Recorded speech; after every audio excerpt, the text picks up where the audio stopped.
Fala pessoal, sejam muito bem-vindos ao meu canal. Estou aqui trazendo novas informações para vocês diretamente dos Estados Unidos e diretamente de Brasília. Gilmar Mendes quer criar uma lei que impeça que ministros ou qualquer outra autoridade do governo seja sancionada. Isso tudo por causa da Lei Magnitsky, que foi aplicada a Alexandre de Moraes e a sua esposa, e com certeza mais pessoas vão ser sancionadas aí, inclusive Gilmar Mendes já até pode estar na lista, né, pessoal? E o Lula quer conversar com o Trump, vai conversar com o Trump na Casa Branca, e um dos temas que ele quer tratar com o Trump é reverter a Lei Magnitsky ao Alexandre de Moraes. É isso mesmo, pessoal. Acompanhe esse vídeo até o final. Estou trazendo esse conteúdo aqui em primeira mão para vocês. Mas antes, deixe o seu like e se inscreva no canal. Ative o sininho das notificações, que vocês vão me ajudar demais aqui na plataforma. E eu sempre vou estar trazendo novos conteúdos e mantendo vocês informados do que está acontecendo aqui no nosso país. Então, sem mais enrolação, bora para o conteúdo.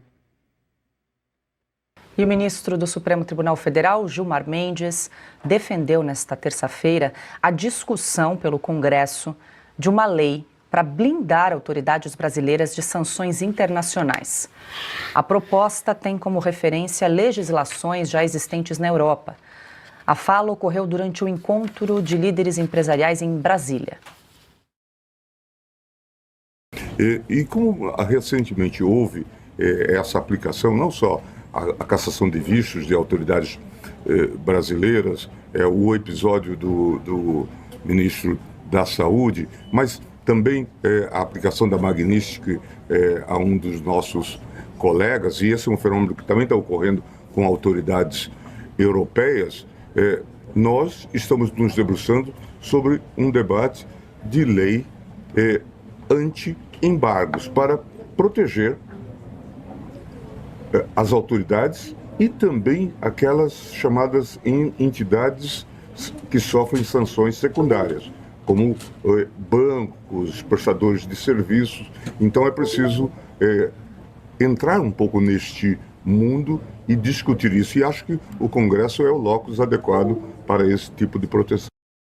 Piotr, Gilmar Mendes está preocupado em ser incluído na Lei Magnitsky, será, talvez? Tá, só isso explica. Eles só pensam naquilo, né? Quando hoje o governo Lula disse que ia defender a reversão da aplicação da lei Magnitsky contra o ministro Alexandre de Moraes numa conversa com o Trump, foi revelada pelo Poder 360, para citar a fonte da informação, isso demonstra claramente que era mera bobagem, ainda haverá Paris, não queremos ir a Disney e tudo mais. Bobagem. Eles morrem de vontade de ter visto para os Estados Unidos. Mas vamos lá. Na prática, o que quer dizer o ministro Gilmar Mendes? A Magnitsky não mexe em nada na vida do sujeito aqui dentro do Brasil. Agora, se ele tem conta num banco e este banco tem relação com, por exemplo, a economia americana, este banco vai ser sancionado secundariamente, independentemente da lei brasileira. Porque ele não vai sancionar o banco no Brasil, o banco vai continuar existindo aqui. Ele vai ficar impossibilitado e sofrer multas se ele, obviamente, continuar atuando no mercado americano. De onde ele está tirando essa ideia? O que o Congresso pode fazer? Vamos imaginar que num passe de mágica ele pede para Dini Eugênio fazer ali uma lei. Muito bem, né? Ele deve conhecer a Dini Eugênio, não é tão longe da idade dele também. Aí vai lá, tudo bem, temos uma lei, Augusto, está aqui. Nenhuma sanção americana pode atingir o Brasil. Já não atinge. Mas o Banco Brasileiro pode continuar dando conta e cartão de crédito. Mas o cartão de crédito é de uma empresa americana. Mas o cartão é de uma empresa brasileira. Tudo bem, mas esse banco tem atuação, por exemplo, em Nova York ou em qualquer sistema dos Estados Unidos. Ele vai ser sancionado lá, não é aqui, não muda nada. Ou seja, é um devaneio. Nenhum repórter perguntou para ele, falou assim, ministro, desculpa, mas o senhor não entendeu qual é o fundamento principal teórico da lei Magnitsky? Porque ele está insistindo numa coisa que faz sentido algum. Enfim, é só para ganhar tempo. Agora, o que eles estão desesperados é que o governo Trump recue. Não parece que vai recuar. Pois é, até perguntar para o Consta, porque o Gilmar Mendes disse que existem legislações semelhantes na Europa, em algum sentido aí, por isso que ele falou em lei anti-embargo. Seria possível criar alguma coisa ali para blindar autoridades brasileiras, Consta, nesse sentido? Não há essa possibilidade, o Piotr explicou muito bem, né? Veja, a Lei Magnitsky é um poder financeiro que os Estados Unidos possuem e usam isso como leverage, né, como uma alavanca contra quem eles consideram que estão abusando de direitos humanos. Então é mais ou menos o seguinte que diz a Lei Magnitsky de forma resumida: você está sancionado, você não pode mais participar de nada que tenha ligação com o mundo financeiro americano, com empresas americanas e por aí vai. Todo mundo é livre para não cumprir isso, né? Mas quem é que vai querer não cumprir isso e ser sancionado também na mesma linha pelo governo americano? Os Estados Unidos são grandes demais para serem ignorados, para você colocá-los de fora da equação e blindar alguma autoridade de forma local apenas. É inviável fazer isso. A gente já discutiu isso sobre o Banco do Brasil. É inviável. Agora, eu reparei em outras coisas. Primeiro, né, o Gilmar Mendes sentiu e está muito preocupado. Segundo, que ele disse que o locus desse debate é o Congresso. Mas ele está quase mandando um projeto de lei, né? Ele está quase insinuando, pressionando, dizendo que os parlamentares têm que votar. Né? É impressionante a arrogância e a tentativa, já estão acostumados com isso, né, de ingerência sobre outro poder. É verdade, cabe ao Congresso discutir isso e não ao Gilmar Mendes iniciar o debate, né, e propor algum tipo de projeto de lei. Isso é mais uma bizarrice do Brasil. E, por fim, repito, nenhuma lei dessas seria eficaz. É como revogar a lei da gravidade. Não funciona. A gravidade continua existindo. Os Estados Unidos continuam sendo o maior PIB do mundo e se eles falarem, você é sancionado, você não participa mais do jogo, você não pode mais participar do comércio, das empresas americanas, do setor bancário que os Estados Unidos consideram na hora de fechar seus negócios, você está fora.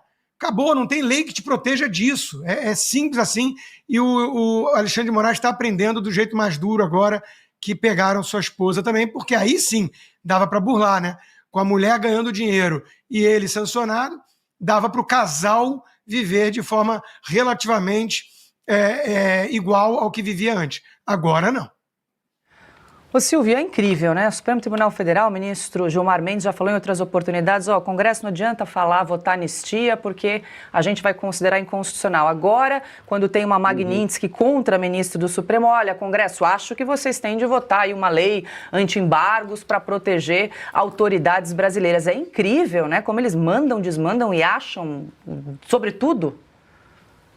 Eu pensei exatamente a mesma coisa, né? Um oportunismo, né? Agora quer dizer então que o Congresso Nacional deve legislar, porque o interessado é o Supremo Tribunal Federal. São ministros que podem sofrer sanções ainda mais duras. No caso de Alexandre de Moraes, como o Piotr, o Rodrigo já trataram aqui de todos os pontos, isso já está muito claro, mas o Gilmar Mendes entende que talvez ele possa ser sancionado, que talvez ele tenha problemas com Portugal, com as viagens pelo mundo que faz. O ministro Luiz Roberto Barroso também já demonstrou essa preocupação. Então agora é um assunto interna corporis do Congresso. Vamos mandar para lá, isso é coisa de lei. Quem decide sobre lei é o Congresso. Nós não vamos mais nos meter. É tudo um grande absurdo. O ministro Gilmar Mendes tenta passar alguma normalidade no microfone, tenta passar alguma tranquilidade, mas é tudo falso. Se algo não está bem, é latente, é patente no semblante desses ministros, que, aliás, alguns andam até chorando em público.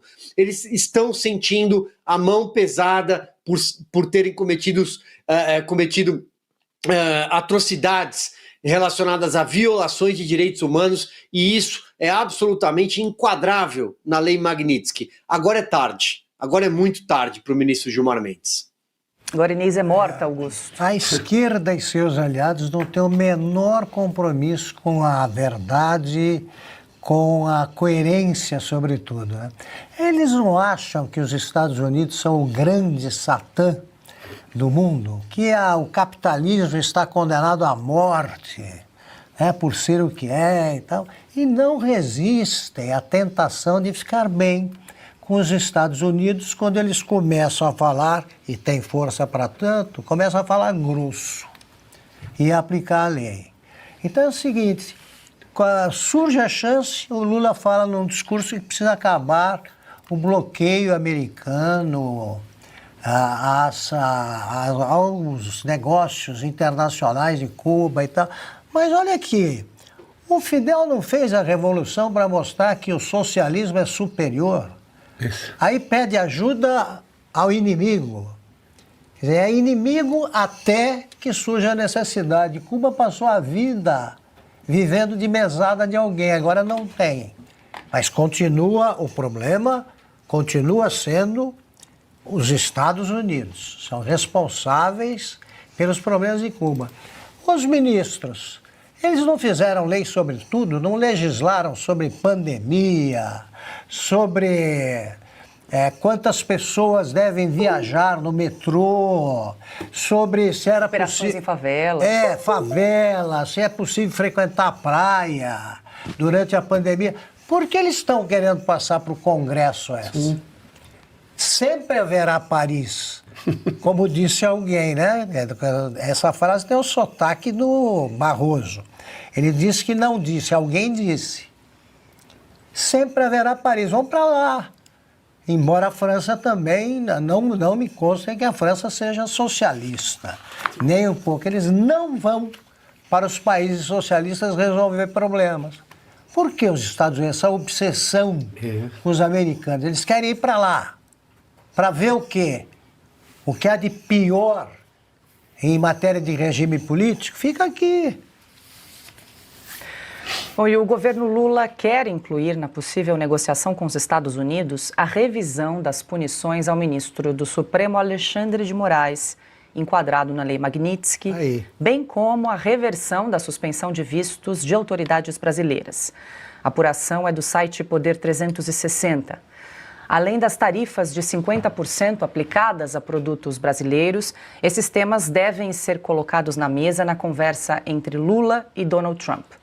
A primeira reunião entre os presidentes ainda não tem data definida, mas deve ocorrer por telefone ou videoconferência. Piotr, a princípio, o encontro presencial está descartado aí num primeiro momento. Agora, essa é uma apuração do Poder 360. O que estaria por trás aí do interesse do presidente Lula em incluir Alexandre de Moraes na conversa com Donald Trump? Desculpe, o Lula que se cuide que ele perde o visto também, hein? Vai começar a tomar de presidentes, é ele que se cuide. Eu vou só retomar uma frase que o Augusto trouxe tempos atrás aqui. O Lula não disse que é o maior negociador do planeta?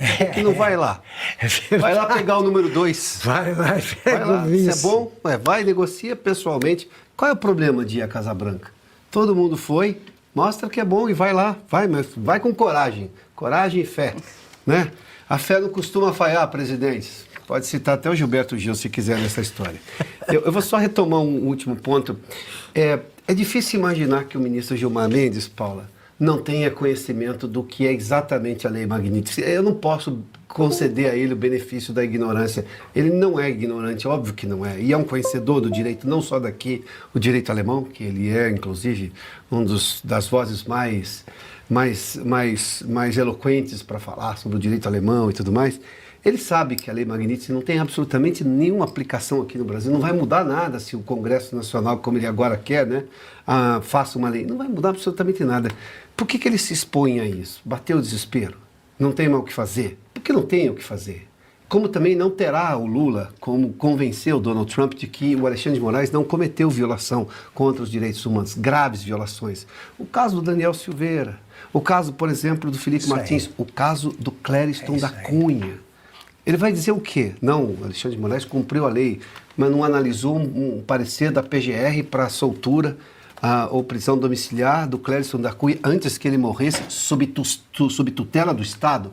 Morrer sob tutela do Estado é coisa de ditadura. E eles sabem disso. O Gilmar Mendes, inclusive, claro que sabe, imagina, é um homem culto. Vamos lá. Agora, a esse ponto, por exemplo, em que eles estão aí nessa alegação toda, a possibilidade dessa negociação, as tarifas todas, e nós estamos falando não dos 10%, nós estamos falando dos 40 pontos percentuais adicionais que elevaram as tarifas brasileiras, americanas sobre o Brasil, a 50%. Esses 40% tem uma explicação na carta do dia 9 de julho. E lá o Donald Trump, de próprio punho, porque ele assina a carta, está escrito lá, claramente, papel timbrado da Casa Branca, que tem violação dos direitos humanos, perseguição política, fraude eleitoral, tem um monte de coisa ali. Vai explicar o quê? Porque aqui no Brasil não dá para convencer que a democracia existe, que não houve atentado contra os direitos humanos. Então, vai explicar o quê? O governo brasileiro está tentando ganhar algum tempo. E, claro, falta coragem de enfrentar um homem na Casa Branca. Os japoneses foram. O Putin foi lá no Alasca, enfim, marca o lugar, vai todo mundo, pronto, acabou. Se é um negociador que diz ser, então, né? O Consta, essa apuração do Poder 360 só reforça, né, o que a gente sempre fala aí do consórcio, né, aliado entre o governo Lula e o Supremo Tribunal Federal. Segundo essa apuração, estaria ali na lista de demandas, exigências ali da conversa do presidente Lula, o caso do ministro Alexandre de Moraes. Moraes, eu queria ser uma mosquinha para acompanhar essa conversa, viu? Muito boa sorte para o Lula, ele vai precisar, né? É mais fácil eles conversarem sobre futebol, sobre o Corinthians, como andou acontecendo aí no encontro recente deles, né? Muito à vontade, muito simpático um com o outro, né? Ao contrário do que acontece com Jair Bolsonaro, né? Isso é um juiz imparcial, né? Imagina só. Mas boa sorte para o Lula, né? Levar a principal pauta que o Trump cobrou do Brasil é parar com a caça às bruxas, citando o caso específico de Jair Bolsonaro. O Lula vai falar de tarifas, de comércio e ainda vai meter nas negociações que quer tirar Magnitsky do Alexandre de Moraes. Eu imagino o Lula falando tudo isso e o Trump apenas perguntando: e o que eu ganho com isso, Lula? Né? O que tem para mim na mesa nessa troca, nesse acordo que você está propondo? Então, chega a ser tão fora da realidade, tão desconectado da realidade, que ele acha que vai levar a Janja a tiracolo e vai ter o mesmo efeito sedutor, digamos assim, no Trump que teve com o Macron, né? Boa sorte para isso também, porque a esposa do Macron a gente conhece, mas a esposa do Trump é a Melania Trump, né? Então, de novo, eu acho que a estratégia do Lula vai de mal a pior. Eu estou muito na expectativa de ver esse encontro. Adoraria que fosse tete a tete, com direito a uma coletiva de imprensa depois, porque vai decepcionar a turma que acha que o Lula, com seu carisma, já conquistou o Trump, e aquela fala da química é prova disso. Bom, agora 19h09. É isso aí, pessoal. Essa aí foi a notícia do Oeste sem filtro.